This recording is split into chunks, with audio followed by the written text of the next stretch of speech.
Cloud. Okay.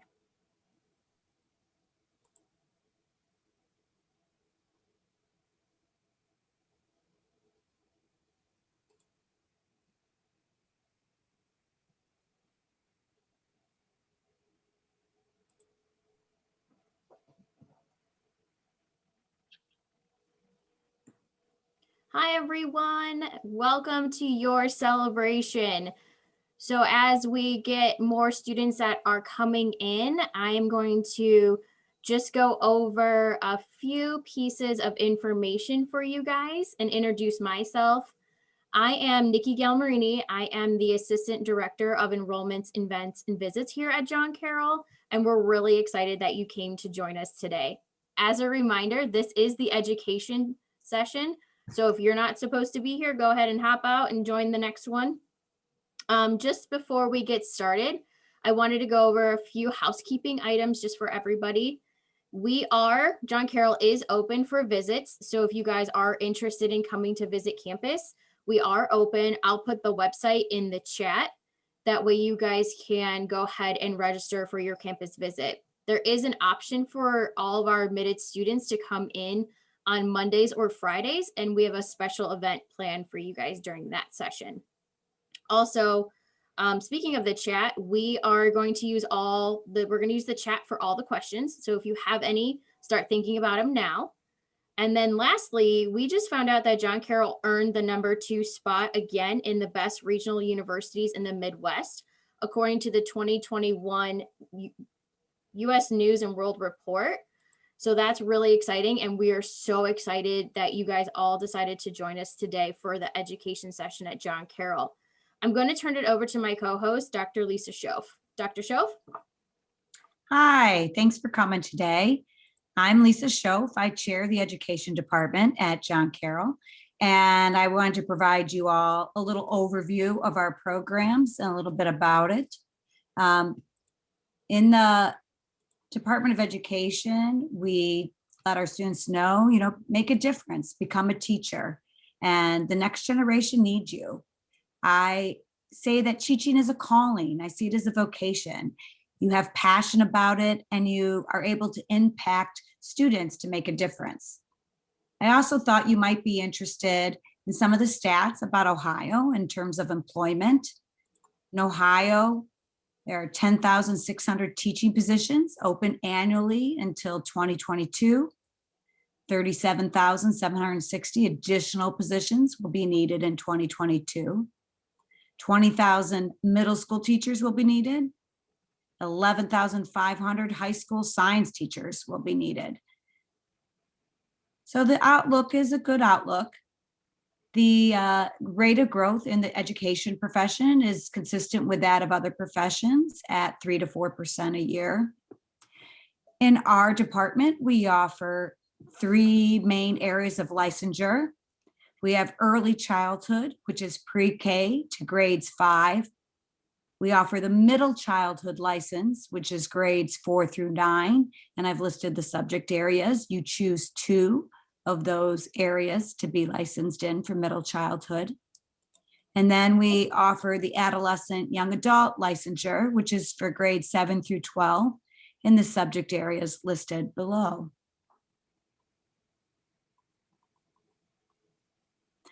Our course offerings are organized into 3 categories. There's the general education, which are the core requirements that students who study any major at John Carroll have to take. They're university requirements. There's also a grouping of courses that all education majors take, whether they're early, middle, or AYA. And then lastly, there is curriculum content in each of the areas of licensure.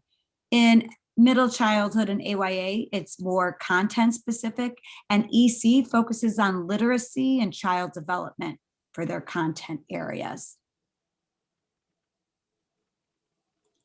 There's more than just traditional teaching available to graduates with an education degree. Working with children or adolescents, you could also be a classroom specialist or an informal educator through community organizations. We also know of students who work at museums and coordinate education programming. You could work with children or adolescents as an administrator or curriculum developer, as a parent educator or home visitor. That's another opportunity. Policy writing and worker advocacy, and of course, a teacher educator. We brought with us questions, like we said, we'll manage these in the chat and I'll look for those. But we also were fortunate enough to host 4 current students at John Carroll. And I'll stop sharing my presentation and allow them to introduce themselves and say their area and where they're at in their education and what they're doing. So let's start with Sarah. You want to introduce yourself? Okay. Hi, I'm Sarah. I'm a senior at John Carroll. I'm studying early childhood education. Right now, I'm student teaching in person at Brighton Elementary in kindergarten. Let's have Bobby. You want to go? Hello, everybody. My name is Bobby Goff. I am a junior AYA education major with a focus in language arts. And I currently don't have a field placement, but I will begin student teaching next semester, which I'm really excited for. And Johnny? Good morning, everyone. It's morning for me. I'm on the West Coast right now, but you guys are all well and awake. But hi, my name is Johnny. I am a junior middle childhood education major. My 2 concentrations are math and language arts. And like Bobby, I am currently not student teaching, but I will be in the fall. And I am very excited for it. Thank you all for coming out today. Lauren? Hi, everyone. I'm Lauren Dink, and I'm a senior as well as Sarah. And I'm also student teaching in my 2nd semester, so I'm there every day, all day. I am at Mercer Elementary, which is in Shaker Heights, about 7 minutes away from John Carroll. And I am from Kirtland, Ohio, which is not too far. And I thought I'd pose some questions to the panelists. And if others have questions, feel free to add as well in the chat, and we'll ask our panelists those questions. But the first opening question, I thought I'd ask each of you to talk about what you appreciate about attending John Carroll University.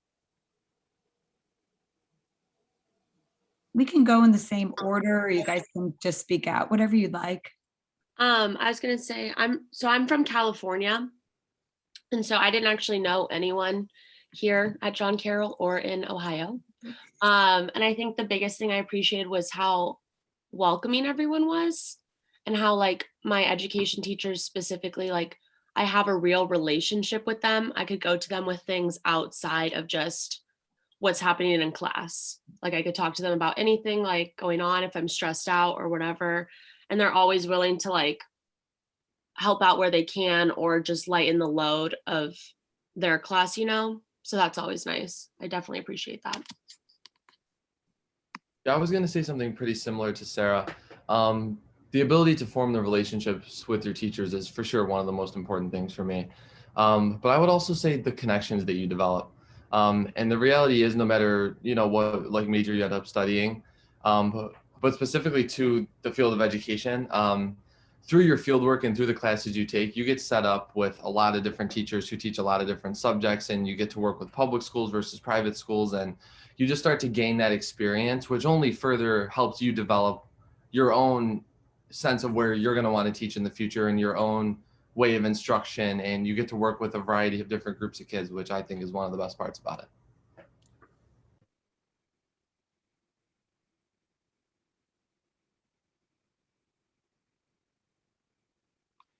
I can add too to that. Also, like Sarah was saying, you develop those relationships with your professors. And I feel as if from my freshman year, I came in not knowing what I wanted to do.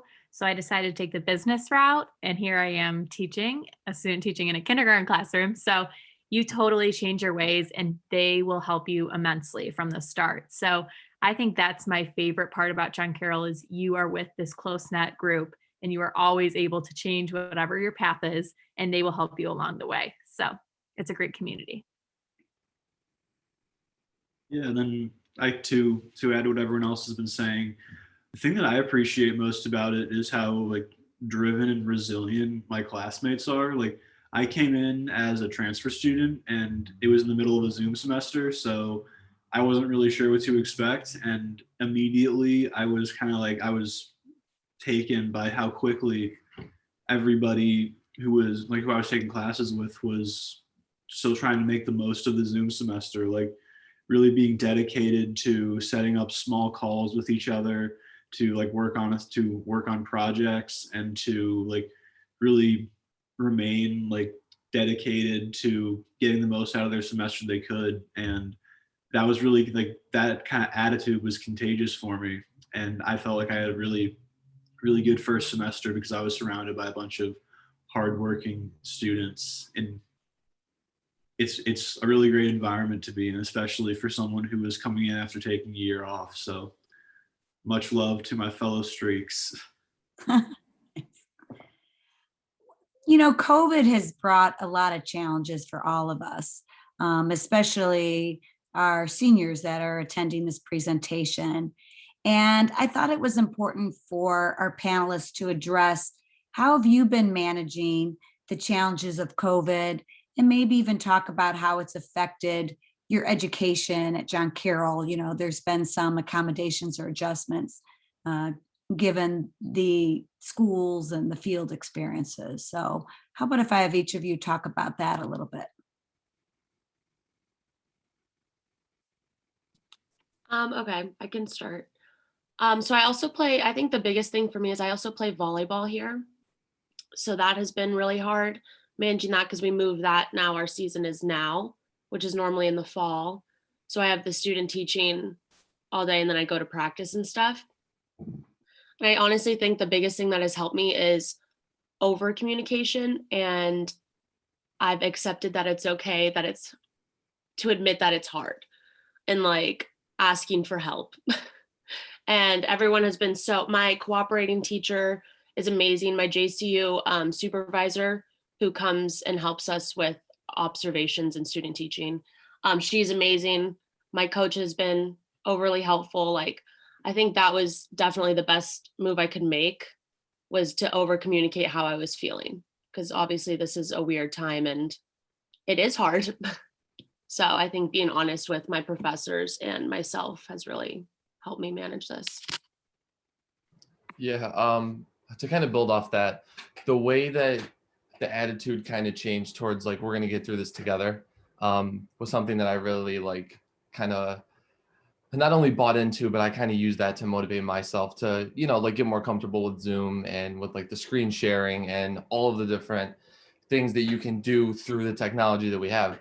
And I would just add that the teachers, especially in the education department, have been so quick to step up, and they're so good with Zoom, and they will communicate with you like nobody else, and they're going to make sure that you're comfortable before they make themselves comfortable. And I just think that like we understand how hard that it's been for all of you. And I mean, as like college students, like we really feel for that, especially as like student teachers. Like I'm not like a student teacher yet, but once I will be, there's a lot of different difficulties that they've had to overcome. But I just think that that attitude is one thing that John Carroll has really brought to the table that has helped me through it personally. Yeah, Bobby, that's a great idea to share with them, that the attitude is definitely what needs to be driving you. I'm in a kindergarten classroom and I started my first day of school with 20 kindergartners on me like this, like saying happy first day of school. They've never been a school setting, but you make it work. John Carroll instructors have provided you with various ways to show fun things on your screen to get them motivated to want to be in school. And that's really your only job, is to be there for them. So I feel as if with COVID, it has put a little change, maybe a big change, to how I thought my student teaching was going to go. But I definitely have been working through it, and you just work together with everyone. Like Sarah said, she's in a kindergarten classroom as well.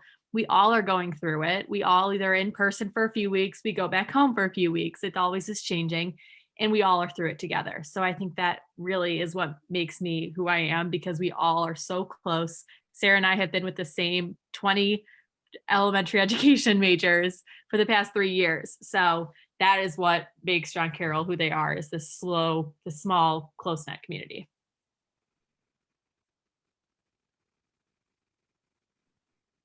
Yeah, obviously having to manage COVID is kind of like the prime directive of everyone right now, and sort of like what Lauren was saying with the attitude. Like, I just have to, like, every time I'm going to do something, whether it's being on a Zoom class or putting a mask on to go to use our gym at school, like, I just kind of have to remind myself, like, just make the most of it. Like, it's not going to be gone tomorrow, and it's not going to be gone for a while. So this is what you have to work with. So see if you can get a lot out of it. And that, like, just having that attitude of like Bobby was saying, we're going to make this work, and like leaning into really trying your best to do that has been like instrumental for me to like stay up and like stay like on the ball in light of COVID. So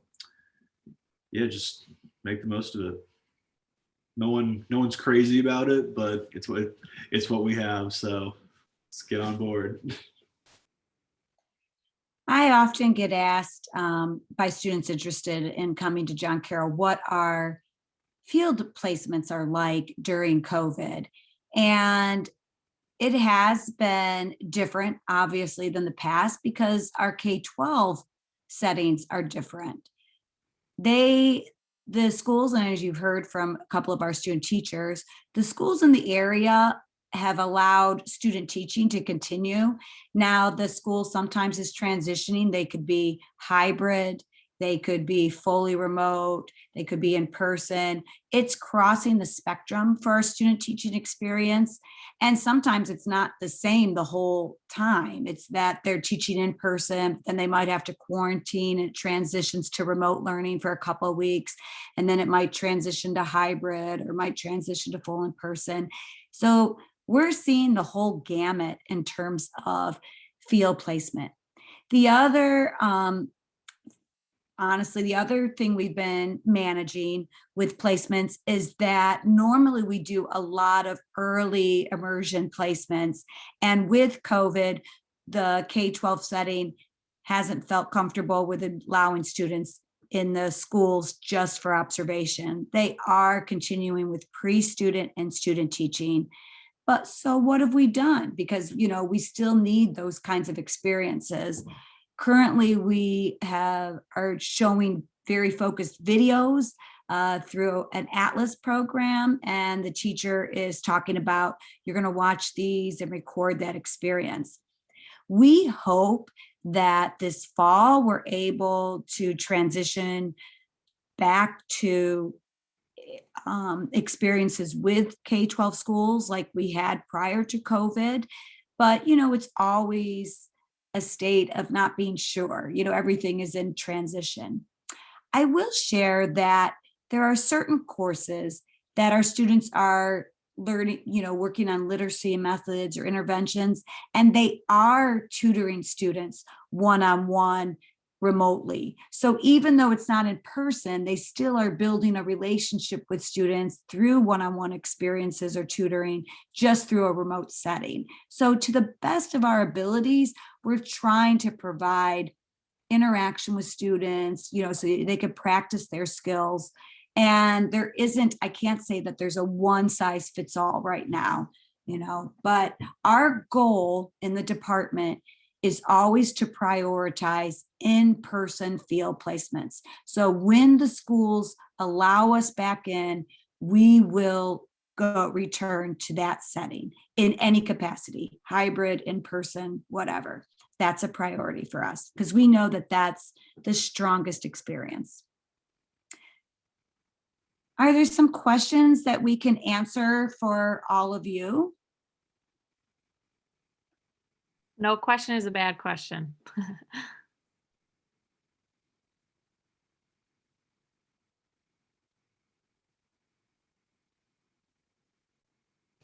Do you still have like assignments while you student teach, or is that kind of your main goal during the second semester?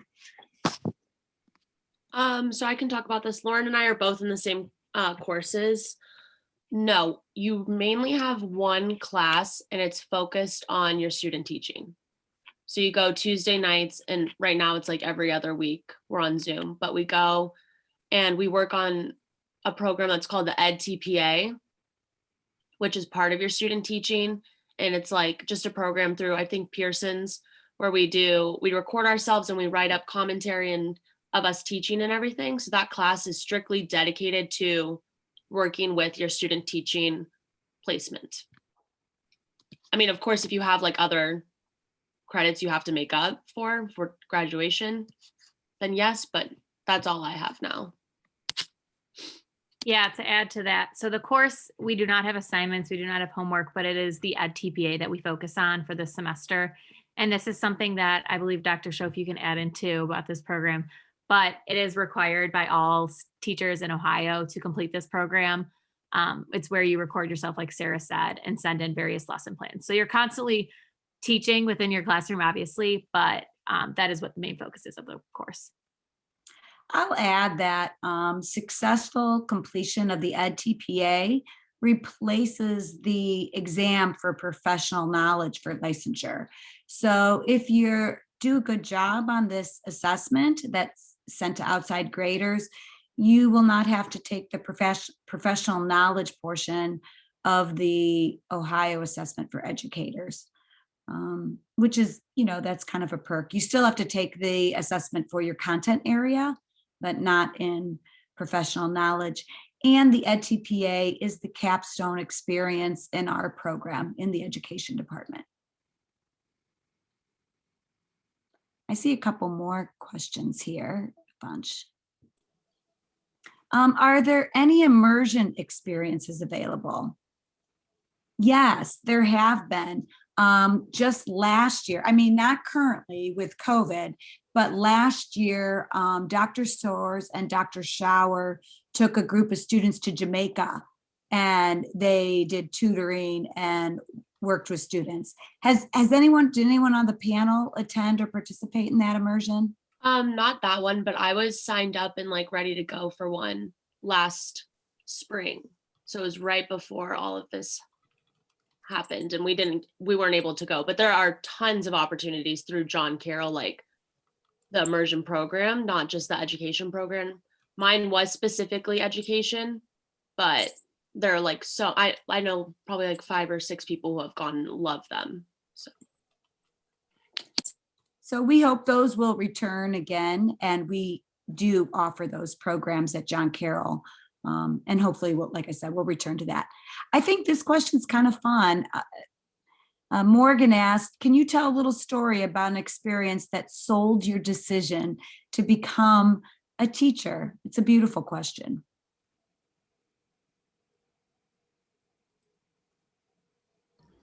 Yeah, I can answer that one. Well, I've like kind of heard this idea thrown around that usually you're either motivated by a really bad teacher you had or a really good teacher you had to become a teacher. And I'm not going to say that that's true or false, and you'll probably hear a lot of stories like that. So I personally won't share my good or bad past teachers, but I would say that for me personally, I've always loved to read and write.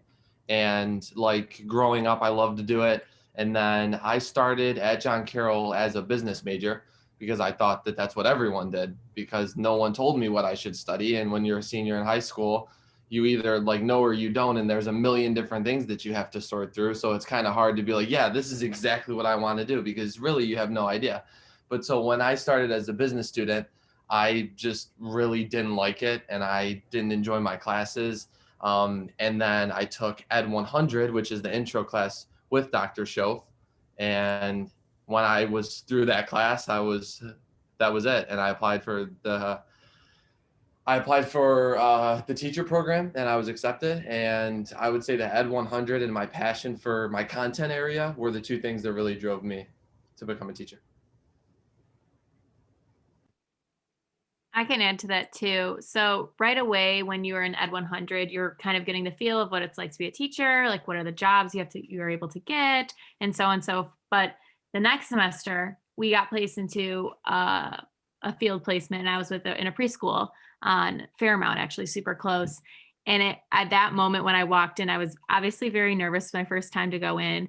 But I think the kids' reaction to who you are and what you're doing is what was like, I'm here, I'm doing this. Like, the kids need you more than anything. And those relationships that you build with the students is what makes me get up every day and go to school. So I think the students are what drive me. Also the professors at John Carroll, of course, but the students are what make you happy too.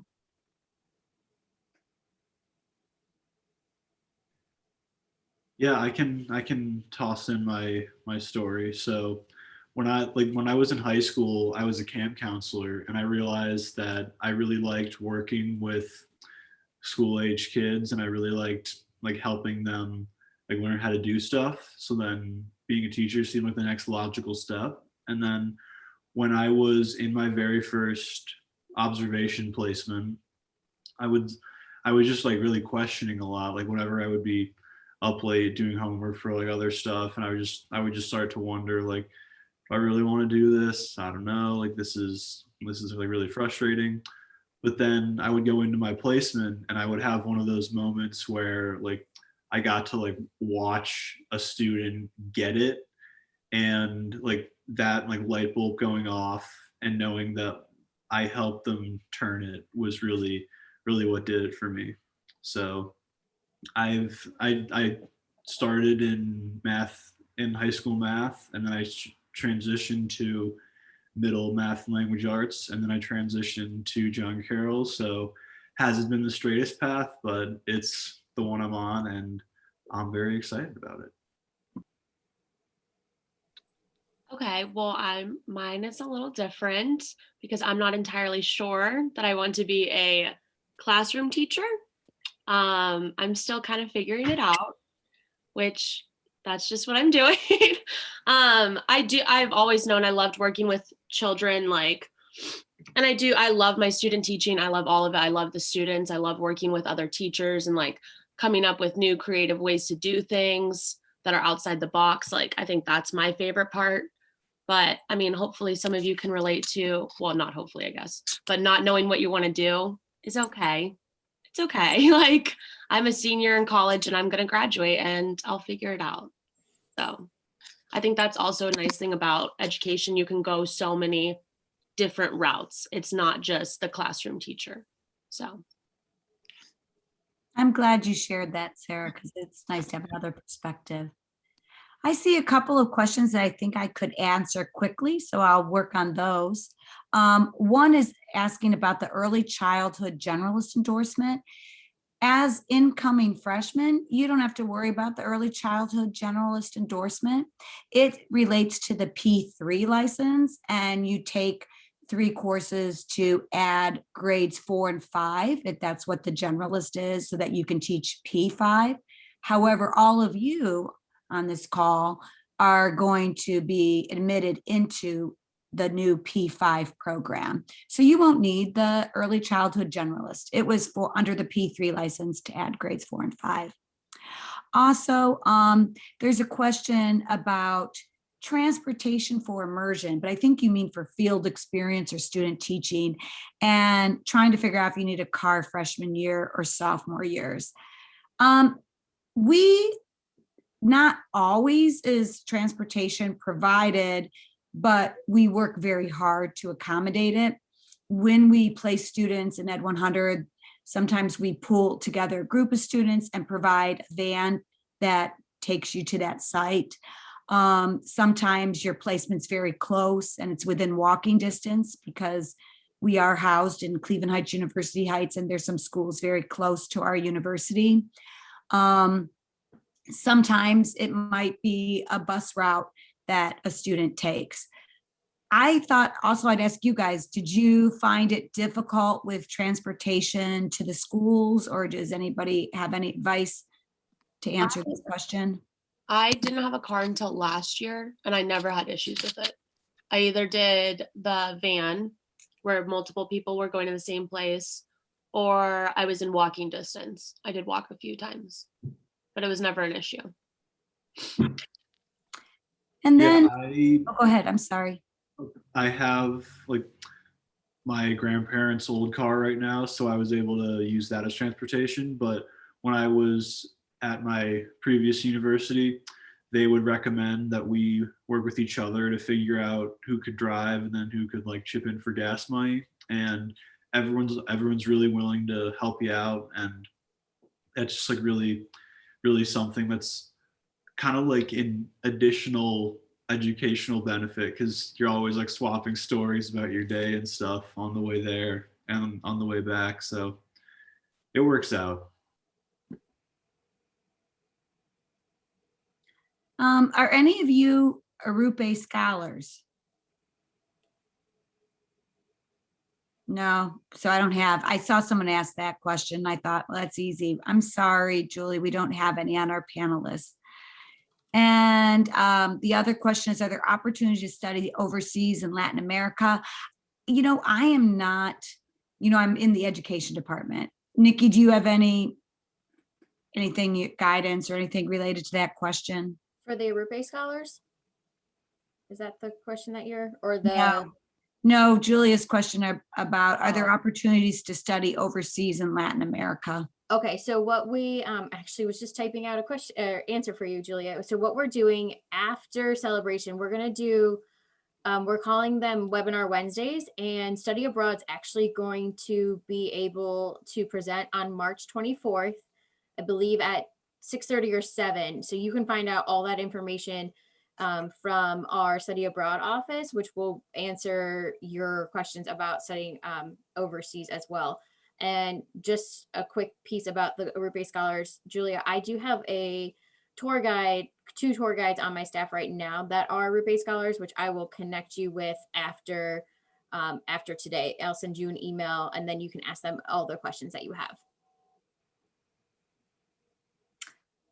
Okay, and I think for my last question, we'll wrap up with, why did you choose John Carroll over other colleges?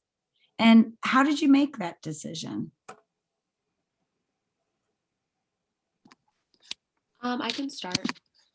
That was, so I said earlier, I played volleyball here, and I came out because of the coach. I had a tournament in Columbus where I met her, and then she had me come out and do an overnight stay.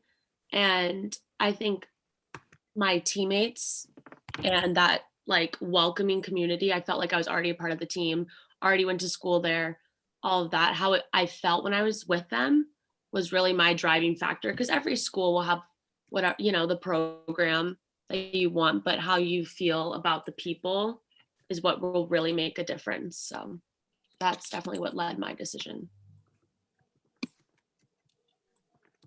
Yeah, so I definitely can't speak to what it's like making the decision as a high school senior, but when I decided to transfer, I really wanted to maintain having like that kind of campus community college experience as a commuter.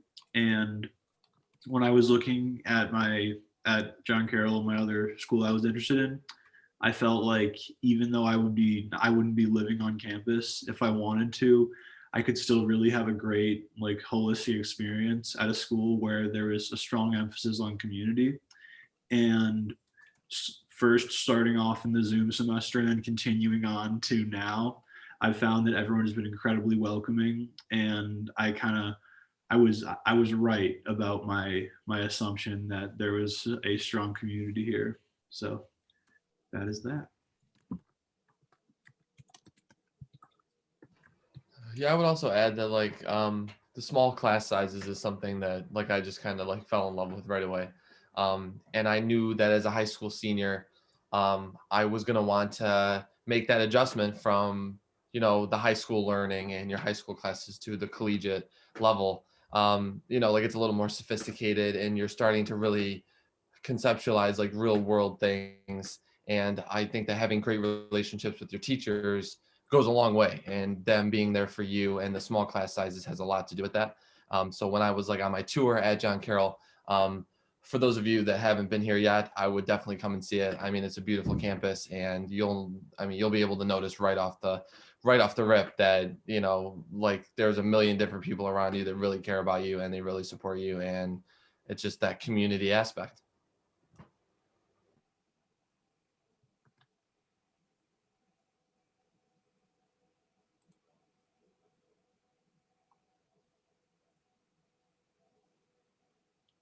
All right. Anything, go ahead, anything else?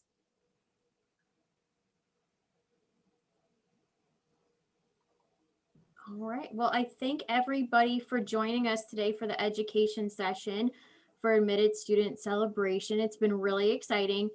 We can share, students, if you're comfortable, go ahead and share your email in the chat. That way the students here, if they have additional questions, they can reach out to you directly. And then also don't forget at 12:15, you guys will be able to hear from career preparation. And then following at 1 o'clock is our residential experience. And then 1:45 is a special session just for students. And then there's one just for parents as well. I highly recommend students you come to the 1:45 student only session. It's really great. You get to hear a lot about the secrets that John Carroll students have. Ask the questions that you would be afraid to ask in front of your parents on tour, which is really fun and exciting. And I have a great group of students that are going to be hosting those. So if no more questions, we are done for the education session. Thank you all so much for joining us, and we will see you at the next session. Thanks again. Thank you.